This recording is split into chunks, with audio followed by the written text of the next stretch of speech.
कमसन बच्ची वाला केस था। इसमें एक खातून एंकर थी जो कि यूट्यूब से ही उनका ताल्लुक है और ये पहले क्लेम करती रही कि मैं तो इनको जानती हूँ, मेरा तो इनके डे 1 से ताल्लुक है और उनकी भी बहुत सी वीडियोस डिलीट हुई हैं।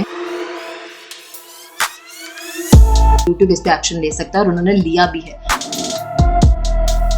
इसी हवाले से मुझे अभी मेरे मोबाइल पे ये पीटीए का मैसेज भी रिसीव हुआ है। अगर आपको स्क्रीन पर नज़र आ रहा हो, ज़ाहिर है पीटीए इस मामले में बड़ा एक्टिव रहता है और इसमें अगर मैं उर्दू में आपको बताऊं, ये बताया गया कि कोई भी ऐसा मवाद जो कि अपलोड किया जाए जो ब्लास्फेमी पे, सेक्सुअल अब्यूज़ पे और किसी भी इस तरह के मामला जिसमें किसी की तौहीन तज़हीक की गई हो उस पर मबनी हो, तो पीटीए जो है वो बड़ा सख्त एक्शन ले सकता है। बिस्मिल्लाहिर्रहमानिर्रहीम। बी फाइंडर से मैं हूं फरहान ज़फ़र। कमसन बच्ची केस के हवाले से आम डेवलपमेंट है। गुज़िश्ता रोज़ समात में ये चीज़ बताई गई थी कि सोशल मीडिया पर मुदई फैमिली जिनमें मेहदी अली काज़मी जो हैं वो इस केस को ऑन कर रहे हैं, उनकी ख़ानदान की तज़ीक आमेज़ गुफ्तगू उनके बारे में की जाती है और इस हवाले से जो है वो सिंध हाई कोर्ट में एक दरख्वास्त जो है वो दायर की गई थी जिसके ऊपर समात हुई थी। उसका जो रिटर्न ऑर्डर है वो आज जो है वो मौसूल हो गया है और ये आपको स्क्रीन पे भी नज़र आ रहा होगा जिसमें बताया गया सिंध हाई कोर्ट की जानिब से कि किसी की भी तज़ीक जो है वो सोशल मीडिया पर नहीं की जा सकती और पीटीए को भी हिदायत दी गई हैं और अगर तो इस मुदई फैमिली में किसी भी किस्म की इनके ख़ानदान की तज़ीक की गई है तो उस चीज़ को भी रोकें, वो वीडियो क्लिप्स जो हैं उनको भी डिलीट किया जाए और इनके खिलाफ कार्रवाई की जाए। इसी हवाले से मुझे अभी मेरे मोबाइल पे ये पीटीए का मैसेज भी रिसीव हुआ है। अगर आपको स्क्रीन पर नज़र आ रहा हो, ज़ाहिर है पीटीए इस मामले में बड़ा एक्टिव रहता है और इसमें अगर मैं उर्दू में आपको बताऊं, ये बताया गया कि कोई भी ऐसा मवाद जो कि अपलोड किया जाए जो ब्लास्फेमी पे, सेक्सुअल अब्यूज़ पे और किसी भी इस तरह के मामला जिसमें किसी की तौहीन तज़हीक की गई हो उस पर मबनी हो, तो पीटीए जो है वो बड़ा सख्त एक्शन ले सकता है। आज ही हमने ये कंटेंट करना था और ये बताना था और आज ही हमें ये मैसेज भी रिसीव हुआ है पीटीए के हवाले से। तो इसी हवाले से हमारे साथ बात करने के लिए आज मौजूद हैं अलीशा शहजाद जो कि खुद एक सोशल मीडिया एक्सपर्ट हैं और हेड हैं इस डिपार्टमेंट की। इनसे बात करते हैं, इनसे पूछते हैं क्योंकि इन्होंने मुझे बताया कि इनकी अपनी निजी कंपनी में जिसमें ये काम करती हैं उनके अपने कितने ही चैनल जो हैं वो डिलीट कर दिए गए थे। अच्छा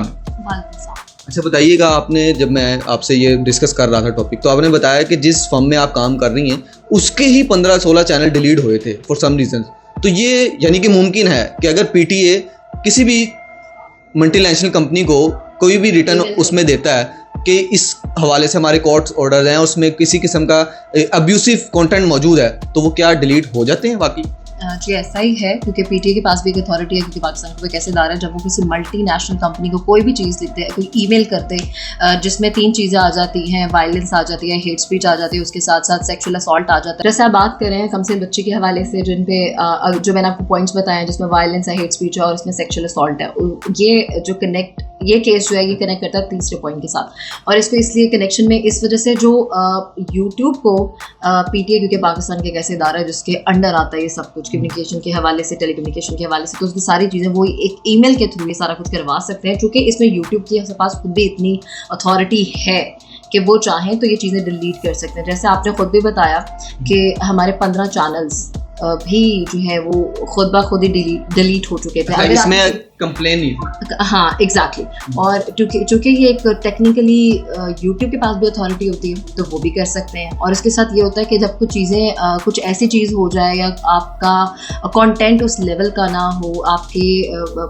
वो लेवल आप वो मैयर ना कर रहे हो, तो आपको डीमोनेटाइजेशन भी हो सकती है। अच्छा मुझे बताइएगा, ये केस जिस तरह आपके भी नॉलेज में होगा, हल्का फुल्का आपने देखा होगा सोशल मीडिया पे, अगर ये साबित हो जाता है कि बच्ची, ज़ाहिर है वो साबित भी हो गई कुछ चीज़ें कि बच्ची माइनर है, बच्ची को वर्गला के जो है वो लेके गए थे, लेकिन उस बच्ची के कुछ इंटरव्यूज़ मौजूद थे यूट्यूब पर और उसमें बच्ची का जो स्टांस है, जो उसके बयान था, उसमें यही बताया गया था कि वो अपनी मर्ज़ी से आई और वो इस तरह पेश किया गया था कि जैसे बच्ची जो है वो रजामंद है। लेकिन जैसे ही इस केस की मज़ीद ट्रायल चल रहा है, इसकी तफ्तीश हो रही है, तो वो चीज़ें जो हैं वो खुल के सामने आ रही हैं। अब अगर ये पता लगता है कि वो बच्ची से बुलवाया गया या जिस भी प्रेशर में वो बच्ची ने बोला, तो वो इंटरव्यू या उसको डिलीट करवाया जा सकता है या वो चैनल के खिलाफ जो है वो पीटीए अगर दरख्वास्त देता है तो उसके खिलाफ कार्रवाई हो सकती है। जी बिल्कुल ऐसा हो सकता है, क्योंकि आप जानते हैं कि ये जो कमसन बच्ची वाला केस था, इसमें एक खातून एंकर थी जो कि यूट्यूब से ही उनका ताल्लुक है, और वो इस चीज़ पे काफ़ी दिखाती रही और ये पहले क्लेम करती रही जी कि मैं तो इनको जानती हूँ, मेरा तो इनको डे वन से ताल्लुक है, और उनकी भी बहुत सी वीडियोस डिलीट हुई हैं और बाद में उन्होंने भी अपनी बहुत से जो सवालात जो भी चीज़ें वीडियोस की हैं उस पर तरदीद भी की है, क्योंकि उनको भी पता था कि जिस जगह पे बैठ के, जिस एक कह लें वेबसाइट पे बैठ के वो काम कर रही हैं या यूट्यूब पे बैठ के वो काम कर रही हैं, यूट्यूब इस पे एक्शन ले सकता है और उन्होंने लिया भी है। तो ये चीज़ें पीटीए भी कर सकता है, यूट्यूब भी कर सकता है। अच्छा, मुझे लास्टली ये बता दीजिएगा, ये एक मिथ मौजूद है कि जी पाकिस्तान में तो इनके ऑफिसेज ही नहीं है, तो खुल्लम खुल्ला जो चाहे जो मर्जी कर सकता है, कुछ भी नहीं हो सकता। ये लास्टली हम बता दीजिए, क्योंकि ये मुदई फैमिली की जानिब से बड़ा इस चीज़ के ऊपर बड़ा सख्त एक्शन था कि एक तो वो केस उनका चल रहा था, लेकिन उसको सोशल मीडिया पे दिखाया जा रहा था। उनके बच्ची को जब उनसे नहीं मिलवाया जा रहा तो उनके इंटरव्यूज़ उनके सामने आते थे, तो वो बड़ा उस वक्त तकलीफ दे लम्हात थे। तो अब जबकि सिंध हाई कोर्ट कह रही है पीटीए को कि आप इसके खिलाफ एक्शन लें, इस चीज़ की रोकथाम करें, तो आप क्या समझती हैं, जो खातून यूट्यूबर का आप जिक्र कर रही हैं, क्या उनका चैनल किसी रिस्ट्रिक्शन में जा सकता है या वो जो वीडियोज़ हैं स्पेसिफिकली वही डिलीट होंगे? देखिए डिपेंड करता है, क्योंकि आप जिस तरह बता रहे हैं कि जो आप भी जानते हैं जो खातून यूट्यूबर हैं और इस तरह के केसेस सामने आए, जब इस तरह के फिर कोई लॉस बन जाते हैं या कोई ऐसा इशू क्रिएट हो जाता है जिसके बाद उनको इसमें अमेंडमेंट करनी पड़े या कोई चीज़ लानी पड़े सामने, तो उनकी हो सकता है कि उन्हें वार्निंग दे दी जाए, नोटिस भी गया होगा डेफिनेटली यूट्यूब की तरफ से, और उनकी वीडियोज़ भी डिलीट होगी। हो सकता है उनका चैनल भी डीमोनेटाइज हो जाए, हो सकता है उनका चैनल डिलीट हो जाए। डिपेंड करता है कि किस हद तक उन्होंने इस चीज़ को किया है। अभी आपने मुझे बताया था कि आपके अपने 15 चैनल्स जो हैं वो YouTube की तरफ से डिलीट किए गए थे, लेकिन आपके खिलाफ किसी ने कोई एप्लीकेशन नहीं दी थी, वो YouTube ने खुद किए थे। वो रीज़न हमें बता सकते हैं? देखें, जो कि 15 चैनल्स डिलीट हुए थे उसका एक रीज़न था। फॉर सम रीज़न वो जहाँ से भी कंप्लेन एज सच गई थ्रू सोशल मीडिया टेक्निकलिटीज़ के साथ, और फिर यूट्यूब ने वो चैनल्स सारे के सारे डिलीट कर दिए या डीमोनेटाइज कर दिए, और उस वजह से एक लॉस तो होता ही होता है। तो जो लोग ये कहते हैं कि यूट्यूब कोई एक ऑफिसेज नहीं होते इनके पास कोई, ये लोग तो जो चाहे बोल सकते कर सकते, ऐसा नहीं है। यूट्यूब की भी कुछ पॉलिसीज़ हैं, वो एक अथॉरिटी है उनके पास है कि अगर कोई जो उनके पॉइंट्स में आ जाता है, जैसे कि आप कह लें कि ब्लास्फेमी हो गया और बाकी चीज़ें हो गई जो यूट्यूब नहीं उनको स्पेसिफाई करता या नहीं करता, अलाउ नहीं करता, तो फिर इस तरह से चीज़ें बंद हो जाती हैं। तो ये भी एक प्रॉपर चैनल है जिसके थ्रू हम जब आवाम तक कोई चीज़ पहुंचा रहे होते हैं तो हमें भी देखना पड़ता है कि हमने किस तरीके से कितना फ़िल्टर करके किस तरह से पहुंचाना है। तो फ़िल्टर इसमें भी इस तरह से है कि आपको देखना पड़ता है कि आपने किस तरह बोलना है, किस तरह अदा करना है, लिखना क्या है, जो कि पूरी एक आपकी टीम बैठती है। और जो लोग कहते हैं कि इनके दफातर नहीं है, तो ऐसा नहीं है, दफातर होते हैं। लास्ट में मुझे बता दीजिएगा, आप ये नोटिस को अपने तजर्बे की रोशनी में कितना ख़तरनाक देख रही हैं, क्योंकि ये नोटिस पीटीए की जानिब से जो है वो अब मौसूल होगा उन तमाम लोगों को जिन्होंने इंटरव्यूज़ किए या किसी भी तरीके से उस मुदई फैमिली की तहज़ीक की, और इसमें सिंध हाई कोर्ट भी इन्वॉल्व है। तो ये नोटिस आपकी नज़र में कितना ख़तरनाक है उन लोगों के लिए? जो लोग इस चीज़ को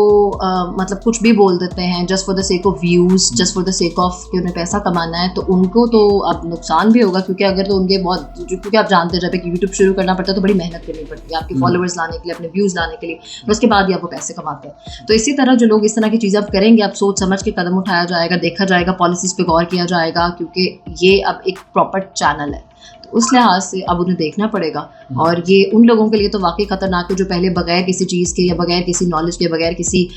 एक प्रॉपर सेटअप के थ्रू उस चीज़ पे कुछ भी चला देते थे, कुछ भी चलता था, जिसकी वजह से बाकी यूट्यूबर्स को फेस करना पड़ता था, फिर नाम सबका ही आता था। तो अब उनके लिए तो ये काफ़ी डेंजरस होगा। बिल्कुल ठीक है। अलीशा शहजाद इस वक्त हमारे साथ मौजूद थी, ये सोशल मीडिया टीम को जो है यहाँ पे लीड कर रही हैं, हेड हैं। और लास्ट में मैं जाते जाते बताऊँगा वो इंटरव्यूज़ जो कि कमसन बच्ची का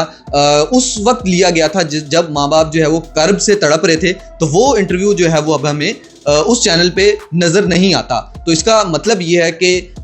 इनके खिलाफ जो है कार्रवाई का आगाज़ हो चुका है, या ये खुद से घबरा गए। और एक चीज़ बहुत इंपॉर्टेंट जो कि मैं शुरू दिन से कहता आ रहा हूँ कि ये फैमिली ये एक एक्स्ट्रा चीज़ जो है वो फेस कर रही थी। अपना केस तो लड़ ही रही थी, अपने केस से फाइट कर ही रहे थे, लेकिन ये एक एक्स्ट्रा